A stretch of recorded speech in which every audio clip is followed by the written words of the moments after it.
بسم اللہ الرحمن الرحیم۔ بسم اللہ الرحمن الرحیم۔ ناظرین، میں آج سورہ انعام کی تفسیر آپ کے سامنے بیان کر رہا ہوں۔ اللہ تعالیٰ سے دعا ہے کہ مجھے صحیح پڑھنے اور آپ کو سمجھانے میں میری مدد کرے۔ اگر کوئی مجھ سے غلطی ہو جائے، اللہ پاک کے حضور التجا ہے کہ مجھے معاف کرے، اور آپ کو بھی اللہ پاک ایسی ویڈیو دیکھنے کی توفیق عطا فرمائے اور دین اسلام کی طرف راغب فرمائے۔ سامعین، میری ویڈیو دیکھنے سے پہلے آپ اس چینل کو سبسکرائب کریں، بیل آئیکن کے بٹن کو دبائیں، لائک کریں اور اپنے کمنٹس دیں تاکہ ہر آنے والی ویڈیو آپ کو بآسانی طریقے سے پہنچ سکے۔ ناظرین، سورہ انعام موجودہ ترتیب کے اعتبار سے قرآن مجید کا 6واں پارہ ہے اور نزول کے لحاظ سے 55واں سورہ ہے۔ اس میں آیات 165 ہیں۔ یہ سورہ مکہ میں نازل ہوئی اور عربی میں انعام کو چوپایوں کو کہا جاتا ہے، یعنی کہ جانور، چوپائے جانور میں شمار ہوتے ہیں۔ اس کے علاوہ حلال اور حرام جانوروں کا بھی ذکر ہے، اس لیے اس کو سورہ انعام کہا جاتا ہے۔ سورہ انعام پہلا مکی سورہ ہے جس کی تمام آیتیں ایک ساتھ نازل کی گئیں۔ حضرت جبرائیل علیہ السلام کے ساتھ 70,000 فرشتے آئے تھے جو نبی پاک صلی اللہ علیہ وسلم کو یہ آیت نازل کی تھی۔ اس کی پہلی آیت میں 3 گروہوں کا ذکر ہے۔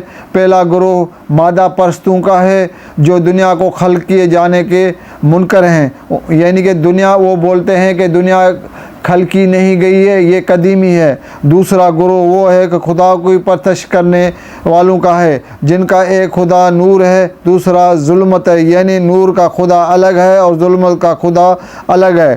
تیسرا گروہ مشرکین عرب کا ہے جو خدا کے لیے شریک و شبہ کے قائل تھے۔ اس آیت میں تینوں گروپوں کی نفی کی گئی ہے اور اس آیت میں واضح کر دیا گیا ہے کہ کائنات کا خالق بھی اللہ ہے اور نور و ظلمت کا بھی وہی خالق ہے، اس میں اس کا کوئی شریک نہیں ہے۔ آیت نمبر 20 میں انسان کی عمر میں اضافہ یا کمی کا بھی ذکر ہے، جس سے صلہ، صدقہ، زکوٰۃ یا دعا وغیرہ، اس کا مطلب ہے جو اللہ پاک کی راہ میں خرچ کرے گا، دعا دے گا، صلہ دے گا، زکوٰۃ کرے گا تو اس کی عمروں میں اضافہ کیا جاتا ہے۔ اور بے رحمی اور ظلم، کسی پہ رحم نہ کھانا، ظلم کرنا، وہ جو ہے نا عمر میں کمی کا باعث بنتی ہے۔ آیت نمبر 4 سے لے کر 5 میں آیت الہی اور اسلام کا مذاق اڑانے والوں کو اللہ تعالیٰ خبردار کر رہا ہے کہ جس کا تم مذاق اڑا رہے ہو عنقریب اس کی فتح کی خبر سنو گے اور آخرت میں عذاب الہی کے عذاب کا مزہ چکھو گے، یعنی کہ اس ٹائم حضرت ہمارے نبی کریم صلی اللہ علیہ وسلم سے کچھ منکر، کچھ کافر، کچھ مشرکین مذاق اڑاتے تھے، یہ آیت ان کے لیے ہے۔ آیت نمبر 6 میں ان کی تباہی کا سبب ان کے گناہ قرار دیے گئے ہیں۔ آیت نمبر 10 میں خداوند کریم اپنے انبیاء کا مذاق اڑانے والوں کو آخرت میں بھی، دنیا میں بھی ان کو ذلیل اور خوار کیا جائے گا، یعنی کہ جو آخرت میں بھی ان کے لیے عذاب ہے اور اس دنیا میں بھی ان کے لیے ذلیل اور خوار ہونے کا ذکر ہے۔ آیت نمبر 12 میں ہے کہ خداوند کریم کی رحمت کی کوئی حد مقرر نہیں ہے۔ حضرت سلیمان فارسی رسول خدا روایت کرتا ہے کہ رحمت خداوندی ایک درجے کے ساتھ دنیا میں اور تمام 100 درجے کے ساتھ قیامت میں برتاؤ کرے گا، یعنی اس دنیا میں ایک درجے کی اگر آپ کو نیکی کا حساب ثواب ملے گا تو آخرت میں 100 کا حساب کتاب آپ کو ملے گا۔ آیت نمبر 14 میں کفار نے حضور پاک کو مشورہ دیا کہ غربت کی بڑی وجہ ہمارے بتوں کی مخالفت ہے، اس لیے آپ بتوں کی مخالفت نہ کریں اور ان کو اپنا سرپرست سمجھیں۔ کتنی اللہ پاک کی شان ہے کہ کفار والے حضور پاک صلی اللہ علیہ وسلم خداوند کریم کے نبی کو مشورہ دے رہے ہیں کہ ہمارے بتوں کی مخالفت نہ کریں۔ اس ٹائم رسول خداوند کریم پر اللہ کا وحی نازل ہوا کہ ان کو کہہ دو کہ میں اپنے خدا کے علاوہ کسی اور کو سرپرست نہیں بناؤں گا۔ آیت نمبر 25 میں ان مشرکین کو رسول خدا صلی اللہ علیہ وسلم کے چھپ کر باتیں سننے کو منع کیا گیا ہے۔ آیت نمبر 13 اور 32 میں ان لوگوں کو بتایا گیا کہ اس دنیا میں تمہارا کھیل تماشا کے علاوہ کچھ نہیں ہوگا جو آخرت پر یقین نہیں کرتے۔ اسلام کی نظر میں انسان دنیا میں ایسا کام نہ کریں جو آخری زندگی کے لیے نقصان دہ ہو۔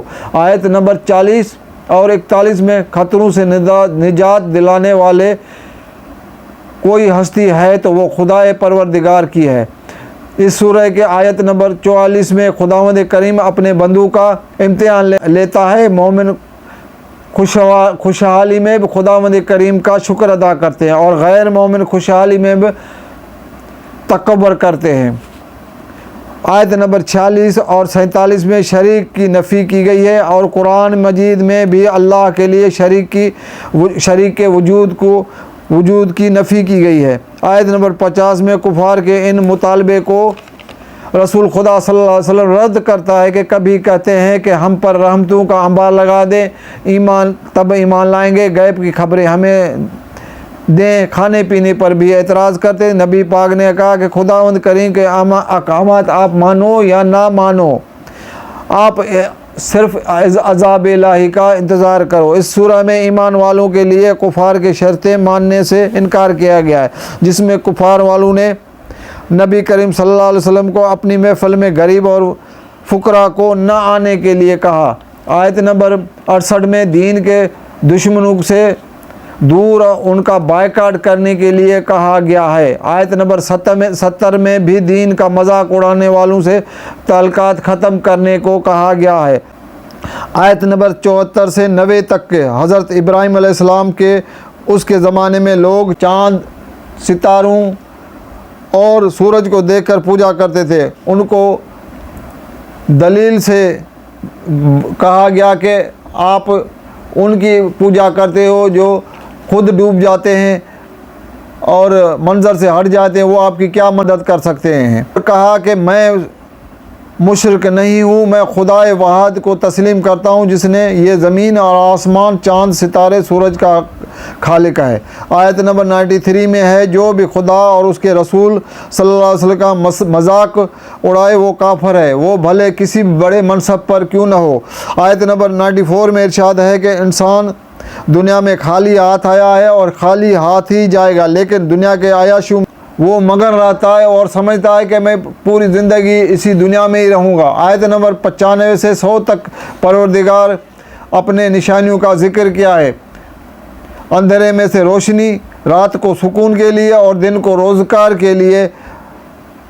ان باتوں کے بعد بھی اگر انسان ایمان نہ لائے تو یہ اس کی بدبختی ہے۔ آیت نمبر 108 میں مشرکین کے خداؤں کو گالی دینے سے منع کیا گیا ہے، کیونکہ اگر ان کو گالی دی گئی تو وہ جاہل لوگ خداوند کریم کے شان میں گستاخی کر سکتے ہیں۔ اور اس سورہ میں ہر قسم کے گناہ کو چھوڑنے کا بھی حکم کیا گیا ہے۔ آیت نمبر 131 میں ارشاد ہے کہ بندوں پر نبی اس لیے بھیجے گئے کہ قیامت کے دن وہ یہ نہ کہیں کہ ہمارے اوپر کوئی نبی یا انبیاء نہیں آیا تھا۔ اس سورہ میں خداوند کریم وسیع رحمت کو بھی بیان کیا ہے۔ آیت نمبر 151 سے 153 تک اللہ تعالیٰ 10 احکامات بیان کیے ہیں۔ پہلا احکام ہے کہ خدا کو کسی کا شریک قرار نہ دینا۔ دوسرا، ماں باپ کے ساتھ اچھا سلوک کرنا۔ تیسرا، اپنے اولاد کو غربت یا کسی اور وجہ سے قتل نہ کرنا۔ چوتھا، برے اعمال کے قریب نہ جانا۔ پانچواں، کسی بے گناہ کو قتل نہ کرنا۔ چھٹا، مال یتیم کو غلط طریقے سے استعمال نہ کرنا۔ ساتواں، ناپ تول میں کمی نہ کرنا اور انصاف سے کام لینا۔ آٹھواں، رشتہ داروں سے یا ہر کسی سے عدل و انصاف اور حق کے بات لحاظ رکھنا، بہتر انداز سے بات کرنا۔ نواں، عہد الہی کو پورا کرنا۔ دسواں، راہ خدا کی پیروی کرنا اور دوسروں کے راستوں پر نہ جانا۔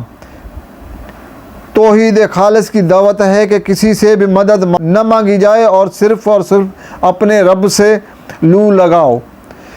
حضرت جعفر صادق علیہ السلام فرماتے ہیں کہ اس سورہ کے مسلسل تلاوت اور اس سورہ کو مشک اور زعفران سے لکھ کر مسلسل 6 دن پیے گا تو وہ ہر درد اور ہر مرض سے محفوظ رہے گا۔